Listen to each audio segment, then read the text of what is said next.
અરવલ્લી જિલ્લાના મોડાસાથી રામદેવરા માટેની sleeper coach બસને આજરોજ લીલી ઝંડી આપીને રવાના કરાઈ હતી।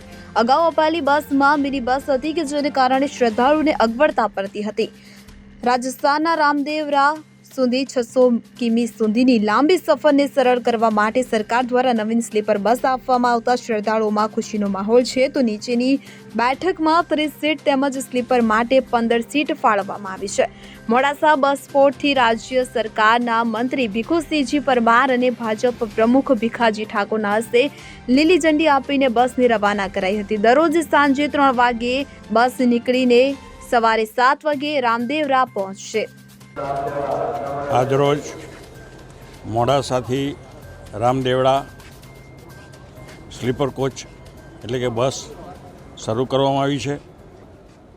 આ અગાઉ સાદી બસ રામદેવડા ચાલતી હતી, એમાં પણ ટ્રાફિક પૂરતો મળતો હતો, પણ લાંબો રૂટ છે એટલે સ્લીપર કોચના નાતે મુસાફરોને ખૂબ સારી સુવિધા મળે એના માટે રાજ્ય સરકારે ચિંતા કરીને આ એક મોડાસા ખાતે સ્લીપર કોચ બસ આપવામાં આવી છે, જેના કારણે મુસાફરોને ખૂબ રાહત રહેવાની। Amit Upadhyay, CN24 news, Aravalli. હવે જુઓ દેશ દુનિયાની તમામ ખબરો તમારી આંગળીના ટેરવે। ઉઠાવો મોબાઈલ અને ગૂગલ પ્લે સ્ટોર પરથી ડાઉનલોડ કરો અમારી CN24 ન્યૂઝ મોબાઈલ એપ।